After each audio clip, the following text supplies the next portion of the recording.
मंडळी नमस्कार. आपला तो बाब्यान लोकाचं कार्ट अशी म्हण आपल्याकडे प्रसिद्ध आहे. पण या म्हणीला आता बदलायची वेळ आली आहे. आपला तो बाबा आणि दुसऱ्याचा बाप असं या नव्या म्हणीचा प्रत्यय येऊ लागलेला आहे. महाराष्ट्राच्या राजकारणात बापाचा वापर हा आता वादाचा विषय झालाय.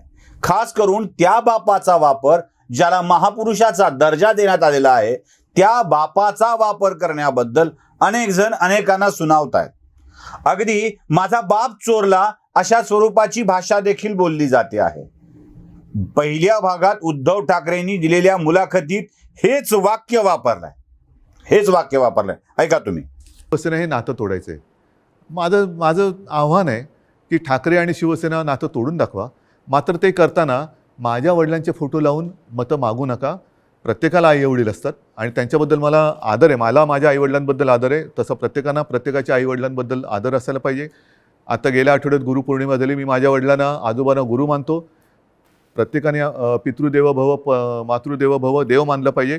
स्वतःच्या आईवडिलांचे फोटो लावावेत आणि मतं मागावीत. जर आज माझ्या दुर्दैवाने माझे आईवडील माझ्यासोबत असे नाही आहेत, पण ते नेहमी मी माझ्यामध्ये आहे असं मानतो.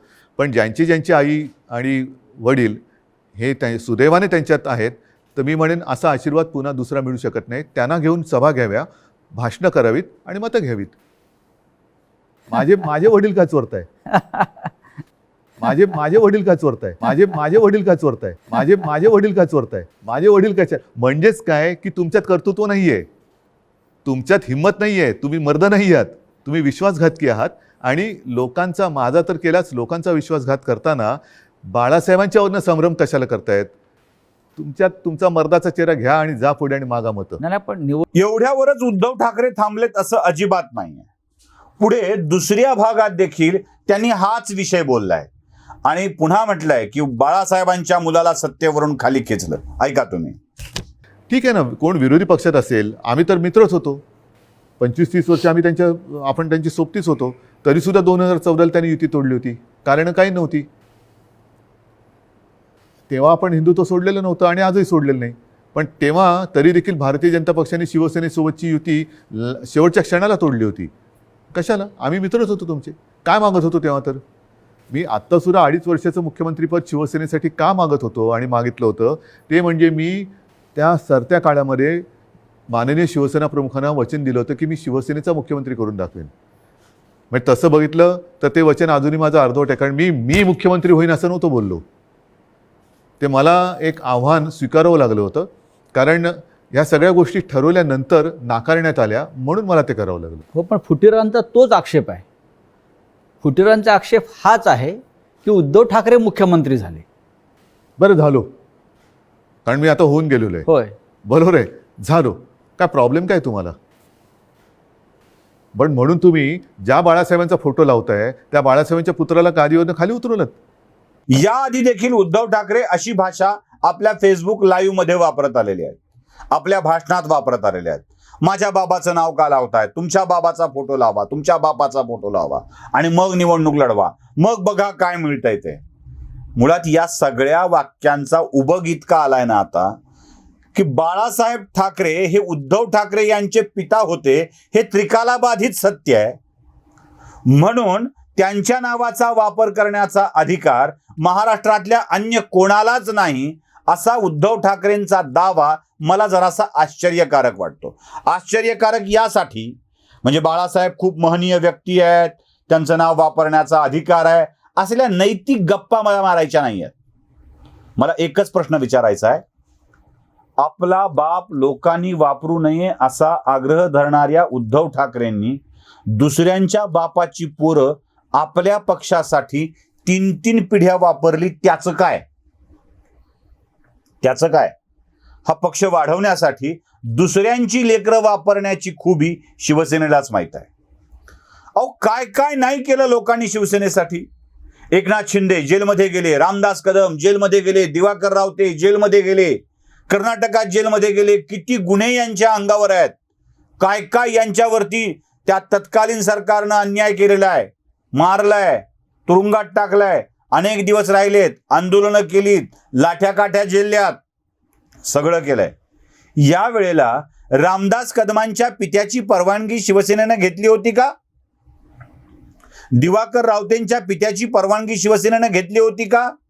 अजिबात नाही. अहो, ज्या मधुकरराव सरपोतदारांनी शिवसेना उभी करण्यासाठी बाळासाहेबांच्या सोबत आपली अख्खी हयात घालवली, त्यांचा मुलगा अतुल सरपोतदार मृत्यूच्या दारात जाईपर्यंत शिवसेनेपासून अलिप्त झाला. त्या अतुल सरपोतदारांना याआधी शिवसेनेत वापरताना मधुकरराव सरपोतदारांची परवानगी घेतली होती का? अहो, किती लोक आहेत ज्यांनी शिवसेना उभी केली, वाढवली. नारायण राणे, प्रवीण दरेकर, गणेश नाईक, या सगळ्यांच्या वडिलांची परवानगी तुम्ही घेतली होती का? या सगळ्यांचा वापर करताना शिवसेनेसाठी म्हणजे आपल्या बापाची परवानगी घ्यावी लागते नाव लिहिताना, पण त्यांच्या पोरांनाच वापरताना मात्र कोणत्याच परवानगीची गरज शिवसेना प्रमुखांना, पक्षप्रमुखांना आता वाटत नाही. आपला बाप जेवढा महत्वाचा आहे ना, तेवढी लोकाची लेकरं सुद्धा महत्वाची आहेत. या लेकरांना वापरताना तुम्ही परवानगी घेणं आवश्यक होतं. त्यांच्या लेकरांचा वापर करून झाला. आता त्यांच्या लेकरांनी तुमच्या बापाच्या नावाचा फोटो वापरायला सुरुवात केल्यावर तुमची का आगपाखड व्हावी? तुम्हाला का वाटावं की असं सगळं गडबड व्हायला लागली आहे, असं नको व्हायला म्हणून?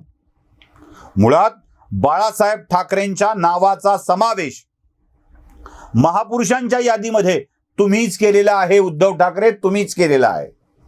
आणि एकदा का महापुरुषांच्या यादीत समाविष्ट झाला की ती व्यक्ती संपूर्ण महाराष्ट्राची होते, ठाकरे परिवाराची उरत नाही.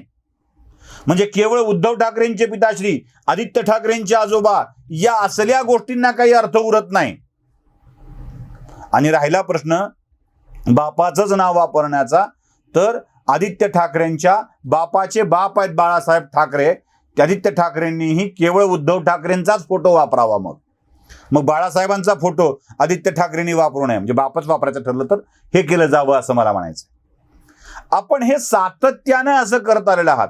म्हणजे महापुरुषांच्या यादीमध्ये समाविष्ट तुम्ही करणार, त्यांना महाराष्ट्राचे मालकीचे करणार. आणि दुसरी गोष्ट सांगतो, बाळासाहेब ठाकरे यांचे पिताश्री प्रबोधनकार ठाकरे शिवसेनेच्या स्थापनेच्या वेळेला व्यासपीठावर आले होते आणि त्यांनी महाराष्ट्राच्या समोर घोषणा केलेली होती, माझा बाळ तुमच्या हवाली करतोय, तुम्हाला अर्पण करतोय. शिवसेनेच्या स्थापनेच्या वेळेसचं वाक्य आहे प्रबोधनकार ठाकरेंचं. म्हणजे उद्धव ठाकरे साहेब, बाळासाहेब ठाकरे हे आपले पिताश्री आहेत, प्रबोधनकार ठाकरे हे बाळासाहेबांचे पिताश्री होते आणि त्यांच्या पिताश्रींनी आपल्या मुलाची अर्पण पत्रिका महाराष्ट्राच्या नावानं केलेली आहे. आणि ज्या पित्यानं आपला पुत्र महाराष्ट्राच्या नावे केलेला आहे, महाराष्ट्राला अर्पण केलेलं आहे, त्या पित्याचा वापर करण्यासंबंधी आक्षेप तुम्हाला का असावा? कशासाठी असावा हा आक्षेप? आणि तुम्ही जी शिवसेना नाव वापरताना त्या शिवाजी महाराजांच्या शिवसेना नावाच्या त्यांच्या मुलाची परवानगी घेतली आहे का? त्यांच्या बापाचं नाव वापरण्यासाठी तीही घेतलेली नाही आहे. त्यांच्या वारसांनी हा प्रश्न विचारला तेव्हा तुमच्या संजय राऊतांनी विचारलं होतं की त्याचे तुम्ही वंशज असल्याचे पुरावे द्या. म्हणजे वा रे वा, तुम्ही तुमच्या पक्षाचं नाव लोकाच्या बापाचं लावून वापरणार. त्यांनी विचारलं की म्हणणार वंशज असल्याचे पुरावे द्या. तुम्ही लोकांच्या बापाची लेकरं तुमच्या पक्षासाठी वापरणार आणि तुमचा बाप त्यांनी वापरला की तुम्ही त्यांना शिव्या घालणार. तुमच्या बापाच्या बापानं त्या लेकराला, आपल्या लेकराला महाराष्ट्राला अर्पण करून टाकलं आहे, याचा सुद्धा विसर तुम्ही पाडून घेणार आणि म्हणणार की माझ्या पित्याचं नाव वापरायचं नाही. धन्य हे धन्य उद्धव ठाकरे साहेब, तुमच्या पित्याचं नाव वापरण्याचा अधिकार ज्या ज्या मुलांना त्यांनी पक्षासाठी वापरलं आहे त्या प्रत्येकाला आहे आणि तो प्रत्येक जण हे नाव वापरू शकतो. त्यामुळं उगाच गलका करण्यात काहीही अर्थ नाही. व्हिडिओ आवडला असेल तर लाईक, शेअर आणि सबस्क्राईब नक्की करा. धन्यवाद.